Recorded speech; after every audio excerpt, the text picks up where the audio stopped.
over 6.5 million people go about their daily lives as normal.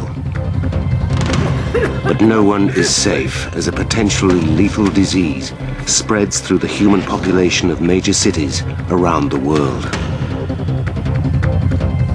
As the death toll rises, can investigators prevent a mystery virus from becoming a global pandemic?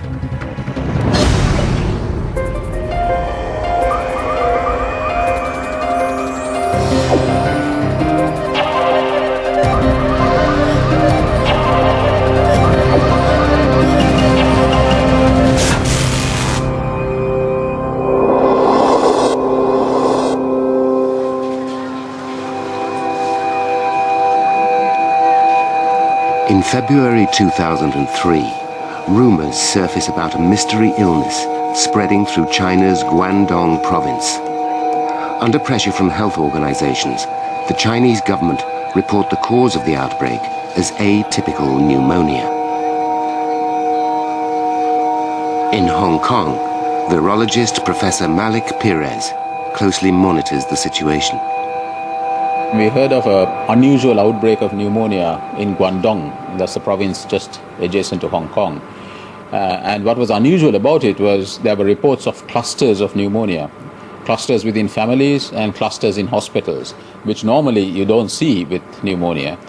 And of course, before that, we had been working on avian flu, the H5N1 virus, and one of the things that we were wondering about was whether this could be an H5N1 pandemic. But doctors rule out avian flu. This particular virus has not been seen before, and health officials in China fail to recognize the new threat. One of the things we set in place in Hong Kong was enhanced surveillance for pneumonia, because we were well aware that any problem that goes on in Guangdong sooner or later is going to end up in Hong Kong. But within less than a month, the strange pneumonia-type symptoms are reported in Hong Kong's hospitals. Nobody knows how or why the virus has occurred, but as the mystery disease spreads through the city, suspicion falls on China's meat markets. You have animals brought together, they are raised in one place, they are brought to market in another place, sometimes hundreds, thousands of miles away.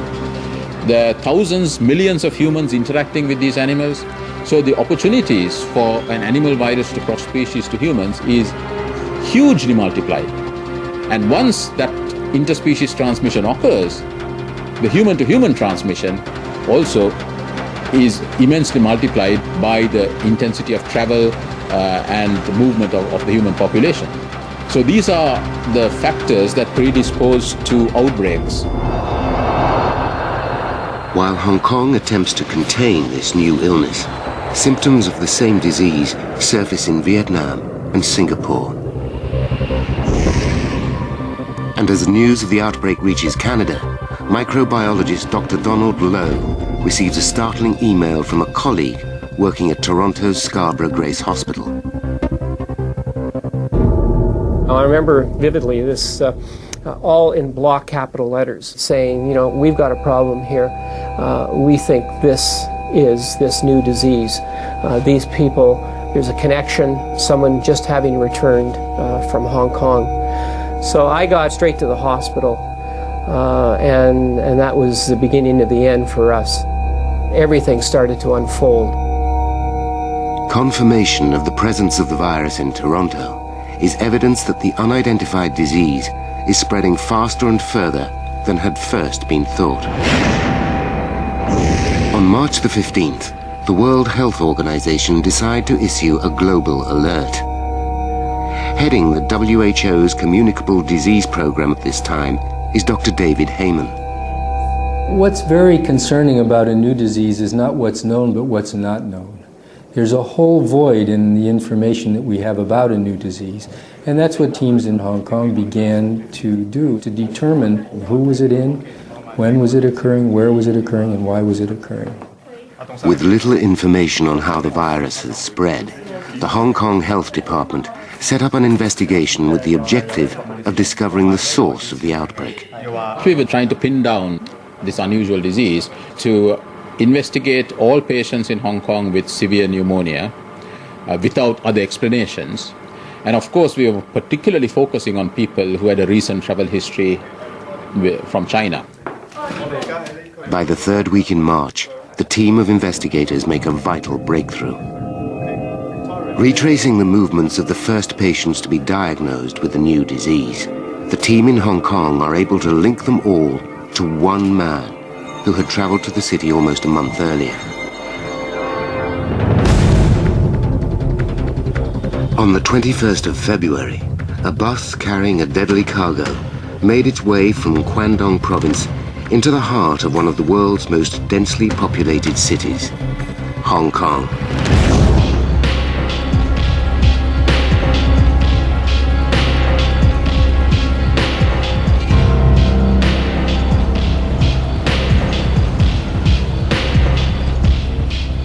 That same Friday afternoon, a 26-year-old Hong Kong resident is on his way to meet a friend who is staying on the 9th floor of the city's Metropole Hotel.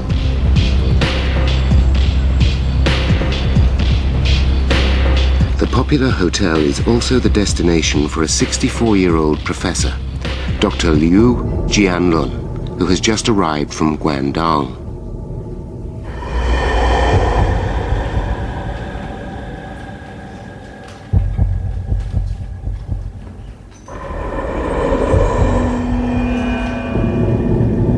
By the time Dr. Liu makes his way to room 911 on the 9th floor, he is displaying all the symptoms of a disease that has been affecting patients at his hospital in Guangzhou. On February 21st, the professor that was caring for patients with this new disease in Guangzhou was coming down to Kowloon that weekend to go to a wedding. In fact, he was already feeling unwell, but still decided to come. So he checked into the Metropole Hotel Friday night the 21st, and in fact checked into room 911. He was unwell and had vomited in the hallway. He cleaned up the mess that had been made. 2 months later, they were still able to isolate RNA virus from that carpet. Experts can only speculate as to how the virus spread that night. The hotel's ventilation system blowing over the carpet, making the virus airborne, is one suggestion.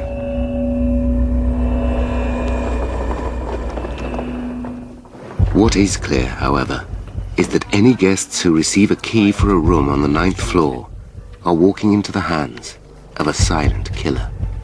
I have your reservation here. You're on the 9th floor. 9th floor. Enjoy your stay. Lifts are just to your left.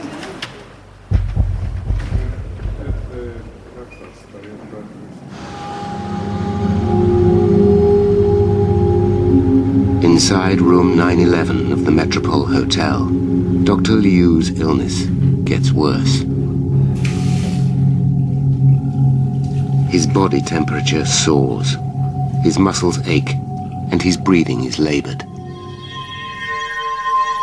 The major clinical manifestations are that of a pneumonia, and what kills the patient is the pneumonia. But we found to our surprise that the virus was not just present in the respiratory tract or in the lungs, it was also present in the feces. It was also present in the urine. So it was suggesting that this disease was going all over the body. Dr. Liu already has a dangerously high dosage of the virus, showing up in both his vomit and the vapor from his cough. He has become a super spreader, a highly infectious carrier of the deadly disease. The way the virus causes disease in humans is you have to be exposed in the respiratory tract, where it's able to invade some of our cells that are found in the upper airway, and then has to be able to multiply and spread from cell to cell, eventually causing pneumonia.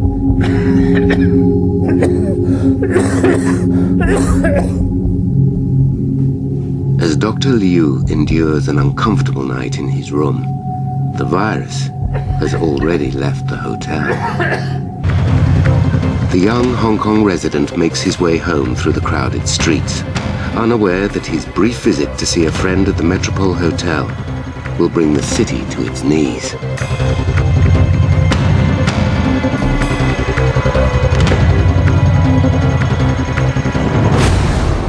On the same weekend, hotel guests on the 9th floor prepare to leave.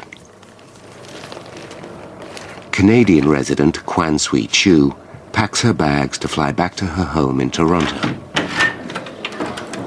Chinese-American Johnny Chen continues his business trip around Southeast Asia, while Dr. Liu has decided to curtail his wedding plans to seek medical attention at a local hospital.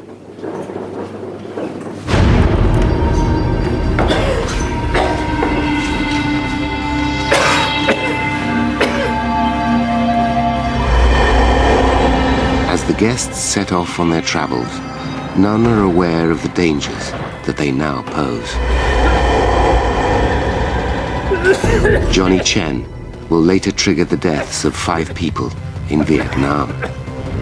On returning to Toronto, Kwan Sui Chu will set off a chain of events resulting in 251 cases of the disease, with 38 fatal.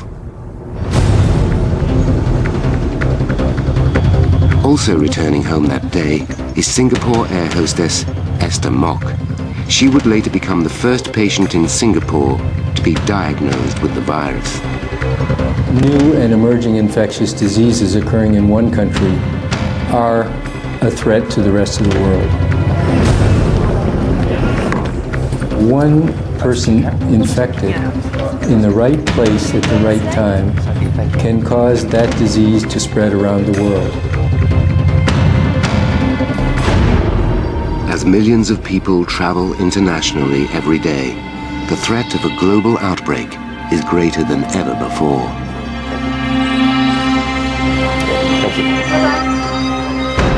From Hong Kong, a number of unsuspecting individuals related only by circumstance threaten to cause a major human and economic disaster.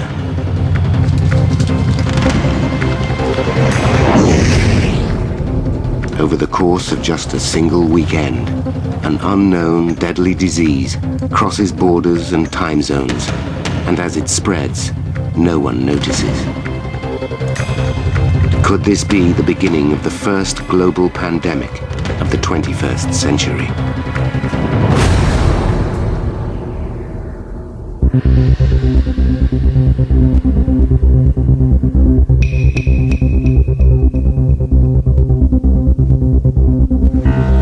In Hong Kong's Kwong Wah Hospital, a patient delivers a terrifying revelation.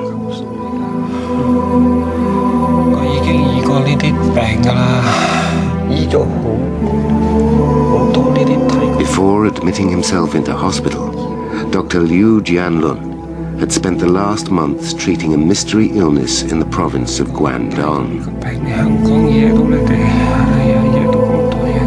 He now realizes that he too has become the victim of the same disease. But his confession to doctors has come too late.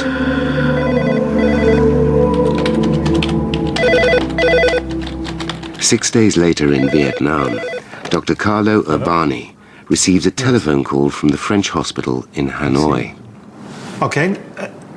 Yes, I'll be over in a few hours. Yes. Bye.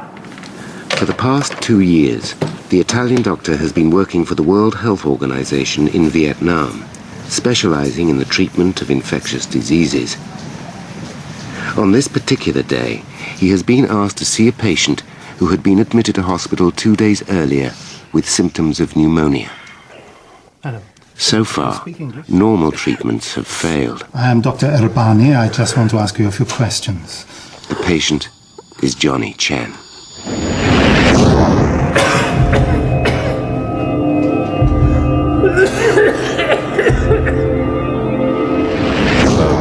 After arriving in Vietnam on business, Chen had developed a strong fever. By the time Dr. Urbani arrives at the Hanoi hospital, he is already struggling for breath.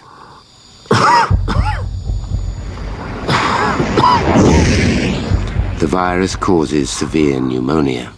His lungs fill up with fluid and mucus. They work far below their normal level. Chen's body craves more oxygen, but he fails to supply it. Pneumonia is uncommon in healthy adults, and it's usually the elderly and young children who are at highest risk. Dr. Abani's wife, Juliana, who accompanied him to Vietnam, remembers her husband's concerns. E quindi lui da lì, quando appena Carlo è andato, a me mi ha detto quando è ritornato a casa, dice. He told me when he got back home that he thought the situation was very serious. He said it wasn't just about a patient with fever. It wasn't just flu, but something much more serious. Ma di qualcosa di più grave. Okay. Dr. Abani had grown up in La Marche region of Italy, in a small town called Castelpiano, where his wife now lives with their 3 children. Carlo era un uomo che non si tirava mai indietro, lui era sempre molto disponibile, soprattutto quando si trattava di. Carlo was a man who never watched from the sidelines. He was always there for everyone, especially if it was for people who weren't well or were in any type of difficulty. He was a fantastic doctor, knew how to intervene and treat infectious diseases. Come intervenire in quella determinata malattia. While the situation in Hanoi becomes more critical by the hour, 8,000 miles away in Toronto, Quan Sui Chu, recently returned home from her trip to Hong Kong, arrives at a local hospital accompanied by her son, Si Chi Kwai. She has a fever and a dry cough. Let me take a look and see what we've got.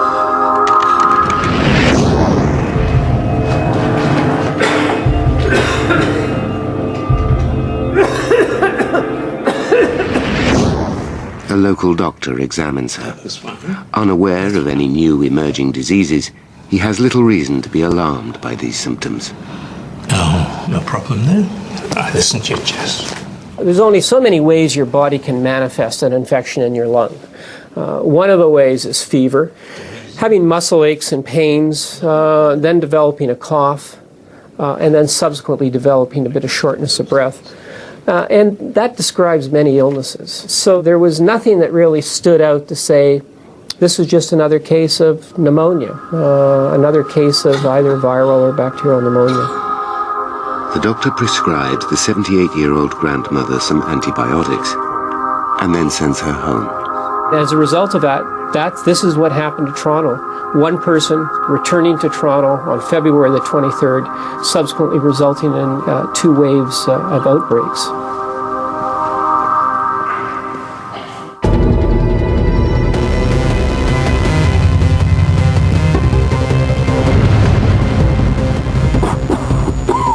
In Vietnam, Dr. Abani orders staff to undertake measures to prevent the spread of infection. Without knowing the cause of Johnny Chen's illness, he doesn't want to take any risks.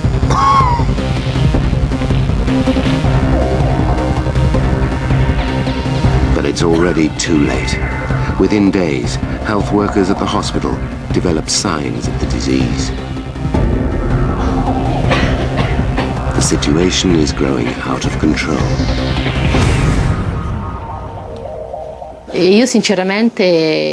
When all this was happening, I said to Carlo, look, we have 3 children and this is a very serious situation to be in.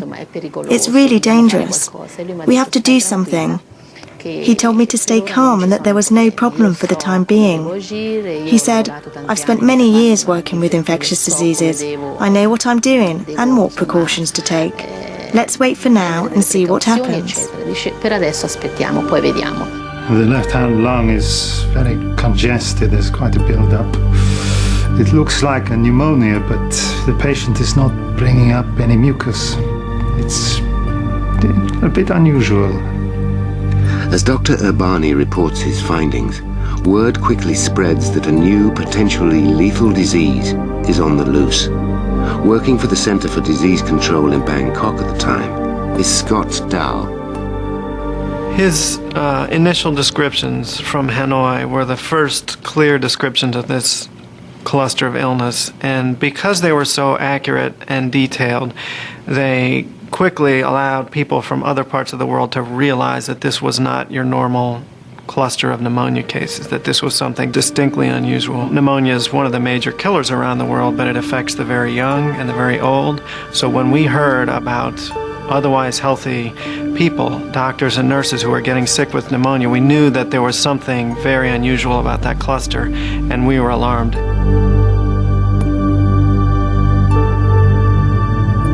As Dr. Abani works day and night to contain the outbreak, in Canada, the disease silently sweeps through the city. 10 days after returning from Hong Kong, Quan Sui Chu dies at her home in the suburbs of Toronto. A heart attack is given as the likely cause of death. After further investigations, Dr. Donald Lowe has pieced together the series of events that enabled Quan Sui Chu to become Toronto's first super spreader. Her son, who was living with her, started to develop symptoms of a respiratory tract infection, and his family convinces him that he should go to the emergency department the night of March the 7th. So he goes to Scarborough Grace Emergency Department, where he's admitted. They realize he's quite sick and he needs to come into hospital. And here's the emergency department at Scarborough Grace Hospital. He comes in up here, he's assessed, they realize he's got a bad pneumonia, no bed for him, so let's just put him over in observation. And that's where he stayed that night for about 14 hours. Before anyone at Scarborough Grace Hospital knows what they are dealing with, over the course of just one night, Quan Sui Chu's son, Si Chi Kwai, infects 5 nurses, 1 doctor, and 2 patients. They in turn will spread the virus to another 37 people. The outbreak is gathering speed. Across the other side of the world in Hanoi, healthcare workers and patients continue to develop symptoms of the disease. For the original patient, Johnny Chen, the virus has already advanced too far. With treatments failing, and at the request of his family, he is flown back to Hong Kong. He would never recover. After failing to contain the initial outbreak, Dr. Abani feels that he has no choice but to persuade the Vietnamese authorities to enforce quarantine at the hospital. It's an extraordinary action that has both political and economic consequences, but one which would ultimately prevent the further spread of the disease through Vietnamese society. Abani is the first doctor to alert the world to the threat of this new disease in Hanoi, but other cities haven't reacted so fast.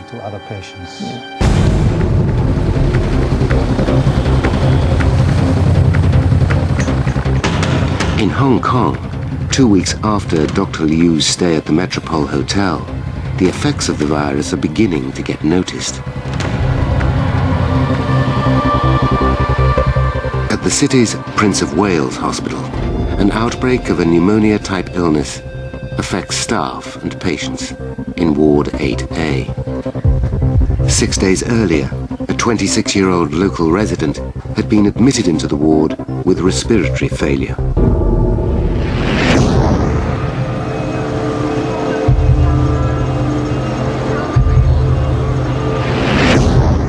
The doctor in charge of respiratory disease at the Prince of Wales Hospital is Professor Hui.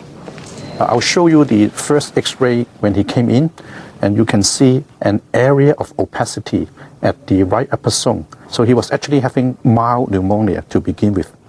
Now, however, 3 days after admission, he deteriorated. He became very short of breath.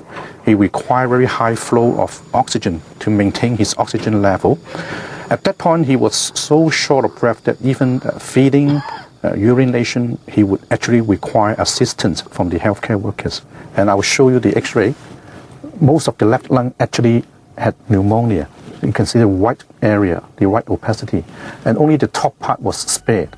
So at this point, he was actually in very severe respiratory failure. Just a week after the first case was admitted into the hospital, staff in Ward 8A also begin to show signs of the same disease. As the hospital attempts to isolate the outbreak, outside, it is business as usual for Hong Kong.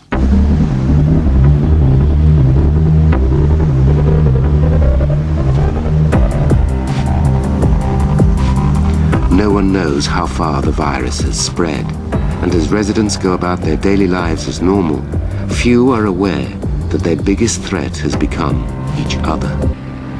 By the 11th of March, 18 days after the outbreak at the Metropole Hotel, the disease is once again on the move.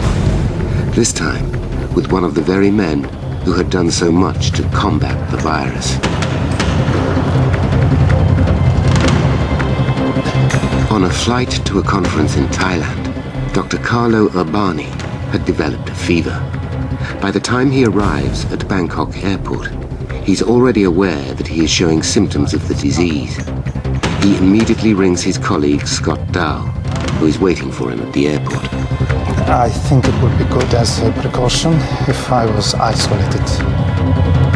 I'll be here.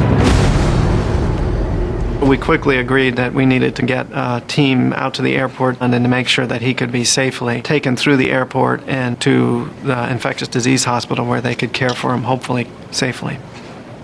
I talked to him about what he thought about what protective equipment we should have for the hospital workers. And I told him I thought we ought to have gowns, gloves, masks for everybody, that there ought to be an area cordoned off. He said, look, we did all that in Hanoi, and look, I think I'm sick, and we had other people who were sick. So he was quite worried, not only about his own health, but about the possibility that he would pass it on to other people. I am a doctor. I come from Hanoi. I have the symptoms now of elevated temperature.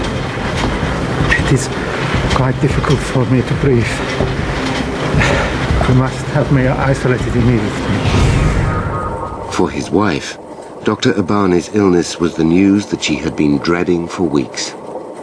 He said to me, look, don't worry, it's just something that will pass soon. I felt that this was something different. And then as the days passed, the situation worsened. And then I realized that he had contracted the disease.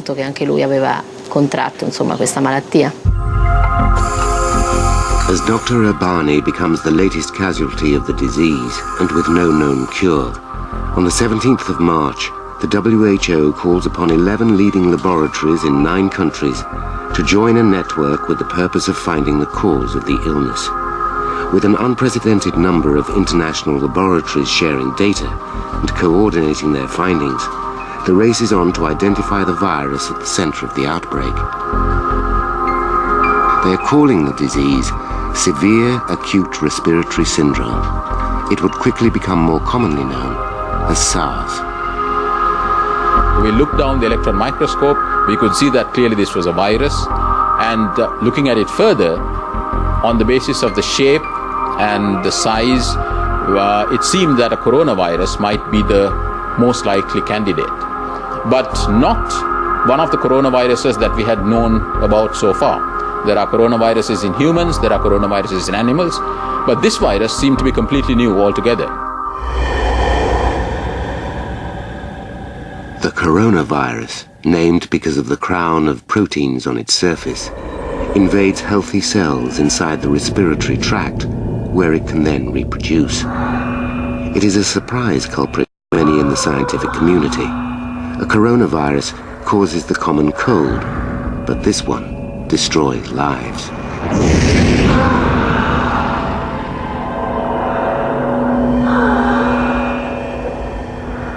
Dr. Urbani's immune system is now so weak and his lungs so ravaged by pneumonia that a ventilator is all that is keeping him alive. As the world wakes up to the threat of SARS, health officials across the globe work around the clock to contain the disease. But for the last month, SARS has largely spread unnoticed, and the list of people that have potentially been exposed rises daily. For centuries, humankind has been trying to fight the spread of disease, and viruses have been one of our deadliest enemies. Viruses basically are some of the simplest forms of life. In fact, you could even argue that they are hardly living. They are on the margins of life. They contain packets of genetic information, but they don't have the machinery to translate that genetic information into action. They need to infect a cell and get the cell to do the work for them. All viruses are trying to do, just like all other forms of life, is to perpetuate their species. Viruses will move wherever they see opportunities. It is just the force of evolution, the blind force of evolution, if you like, which drives them to exploit whatever niches that are opened out. And unfortunately, in today's world, we are opening out huge niches for viruses and other bacteria to exploit in terms of our animal husbandry, in terms of our interaction with animals, in terms of movement of humans. So the global village that we are living in gives these microbes also global opportunities.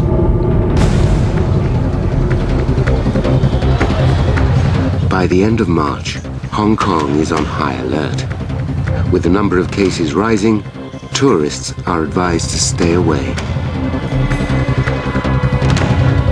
As the virus continues to kill, in laboratories around the world, scientists turn their attention to finding the cure for the disease, but progress is slow.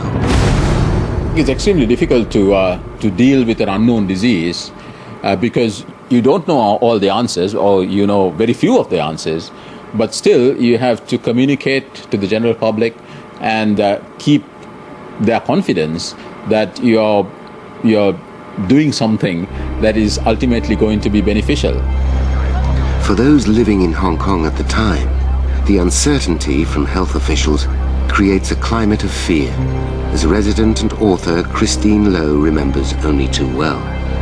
First of all, it was the unknown, the fear of the unknown, and we needed to piece together many bits of the jigsaw to tell the story. So there was this early period of just desperation and fear. There was also, I think, amongst the authority at one stage where there was a denial. You know, just exactly what is this? Don't worry, we're in charge and we know what we're doing.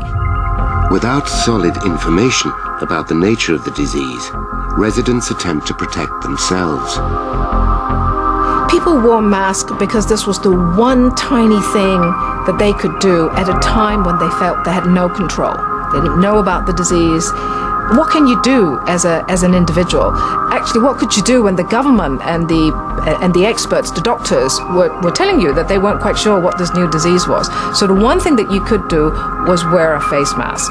So suddenly everybody was buying face masks. Everybody got into the types of face masks, you know. So Hong Kong suddenly became a great expert in how many different types of face masks there were, and you know how often we need to change it, and what kids need to wear, and you know whether we should be wearing gas masks and so on. So the pictures, of course, very graphic and went round the world. Hong Kong looks like a scene from a Hollywood film, but despite attempts to contain the disease, the virus continues to spread. A slight cough could mean the difference between life and death. In Toronto, the outbreak also makes headline news. The hospitals are overstretched with new cases of the disease. The city has been classified an infected area, and businesses are suffering. Watching the story unfold in his home city is risk consultant Alan Bonner. In the first little while, there was a lot of misinformation. The news media go on with what information they have, and they're actually pretty good in an information vacuum. However, in this case, they did find one police officer, I think, who wouldn't give his or her name, but who said that there may be 10,000 deaths that end up as a result of this. What we know about fear is that dramatic pictures and media reports have a tendency to magnify fear many-fold. If you're living in Los Angeles or London or Tokyo or someplace and you're thinking of coming to Toronto for a vacation for a business purpose, and you see someone on television with a mask, this picture is worth 1,000 words. It has a tendency to encapsulate the experience that Toronto had with SARS, to magnify the legitimate fear that people would have many times till it is not legitimate. Toronto's fears are further exaggerated by the fact that the very hospitals which are trying to treat patients with SARS are themselves becoming the breeding ground for the virus. One of the most difficult times for us dealing with the outbreak was we started to see colleagues becoming ill. 40% of the cases in Toronto were healthcare workers. It was very difficult because you're asking people to care for these new patients, these patients with this new disease. And they were relying on you to protect them. And when you saw them getting sick, despite this, it was disheartening. It was incredibly difficult for morale. And what was amazing is healthcare workers continued to perform their duties. They continued to come to work. They continued to care for SARS patients. In Hong Kong, the hustle and bustle of city life has almost ground to a halt as people stay away from public areas. But even at home, no one is safe, as Hong Kong discovers with an outbreak at one of the city's largest housing blocks. Wilson Yip is chairman of the Housing Association at Amoy Gardens and remembers the day when his home became the focus of the Hong Kong outbreak. I clearly remember on the 26th of March 2003, the government rang me up telling me that 7 residents were sent to hospital because they'd become infected with SARS. 17,000 people live in the Amoy Gardens estate, a complex which comprises of 19 blocks and 5,000 flats. An outbreak in these crowded conditions could be catastrophic.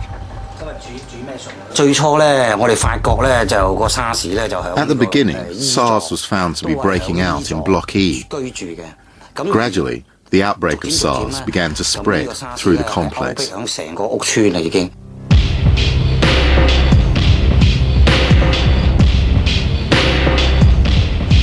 The disease had arrived at Amoy Gardens a week earlier, when a 33-year-old man came to stay with his brother in Tower Block E.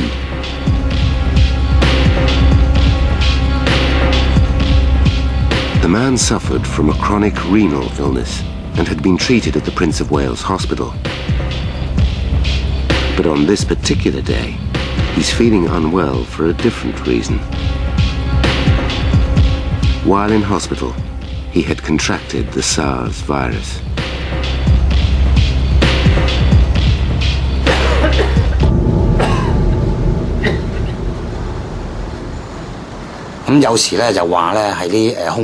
Some people said it was spread through the air.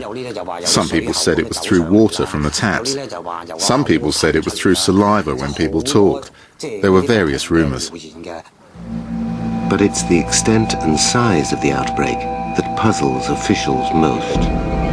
As the initial SARS carrier was suffering from diarrhea, investigators believe that the sewage system in Block E may have contributed to the outbreak. Viral droplets in the sewage could have contaminated the airflow system, which circulates through the entire block. At that time, Amoy Gardens could be described as a dead city.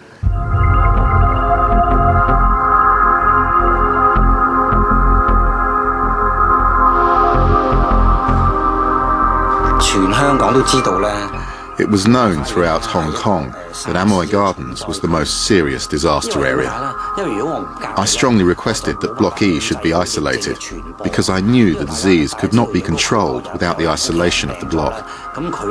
Everyone knew that their family could be infected if someone had caught SARS. SARS was like a bomb.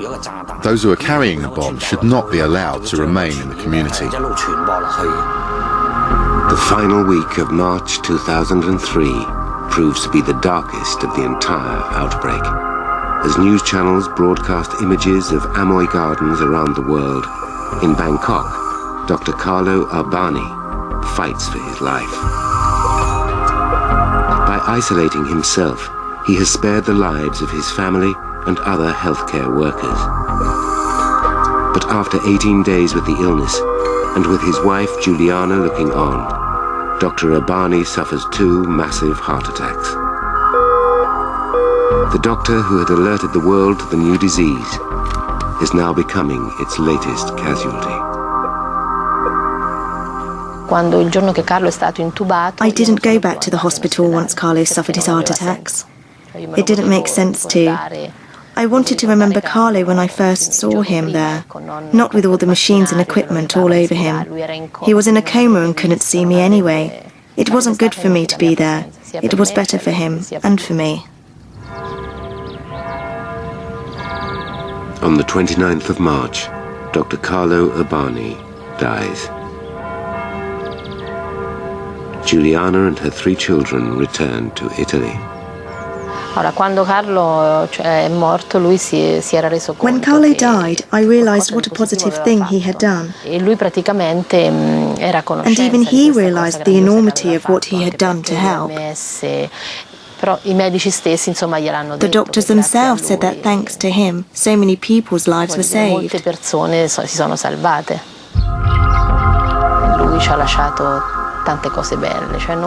He has left so many amazing things behind.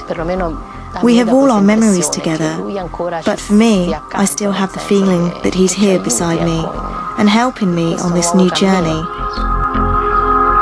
Dr. Carlo Urbani's courage in the first month of the SARS outbreak has made him a national hero both in Italy and in Vietnam.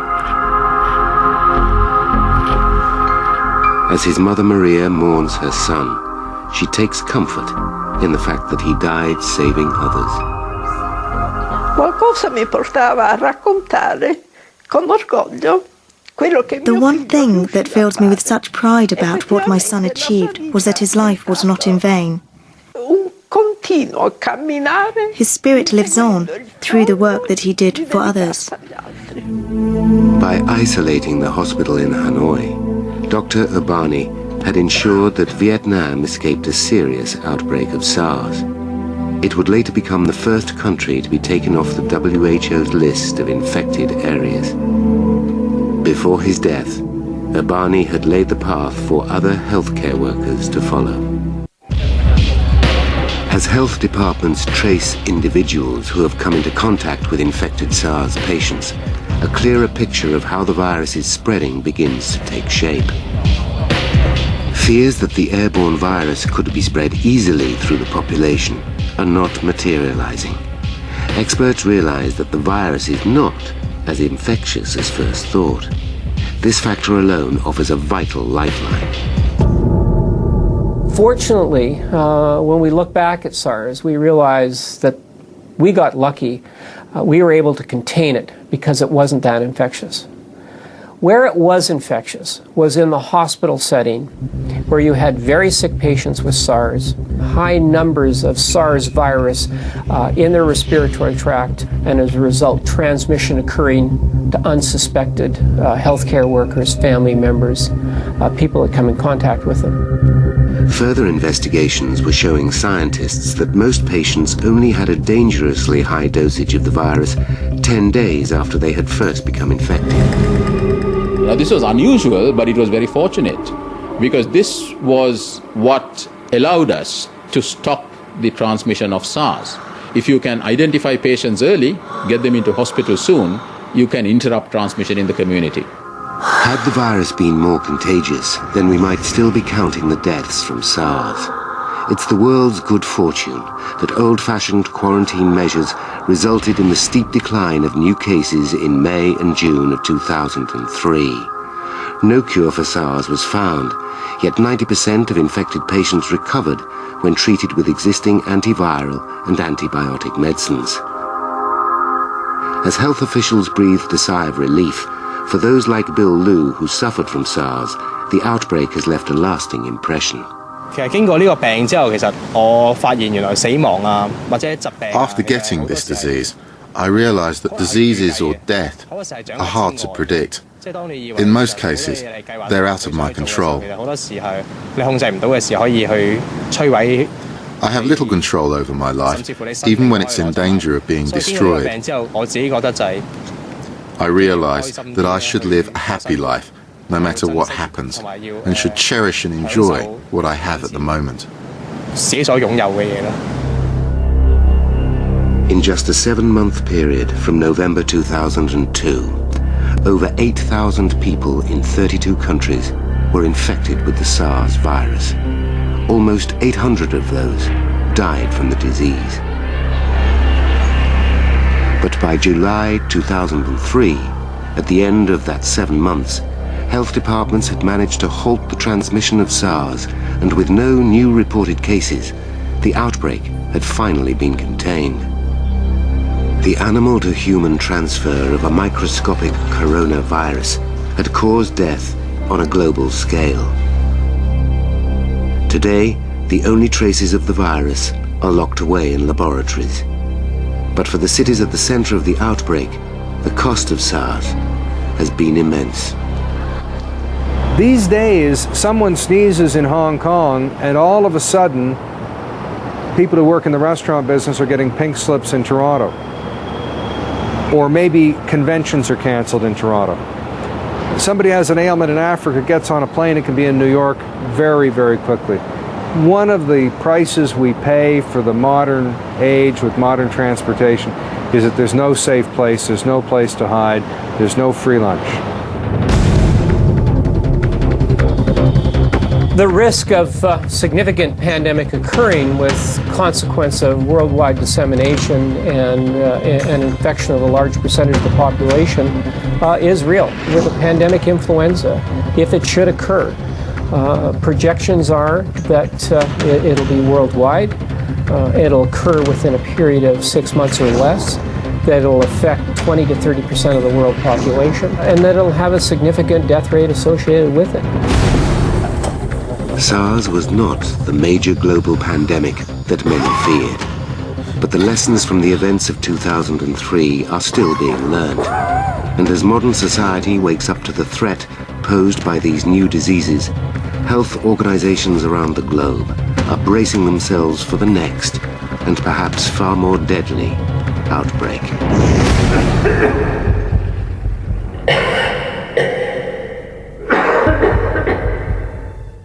5 years after the day that changed the world, we look into the events that led to the worst terrorist attack of all time, inside 9/11 week.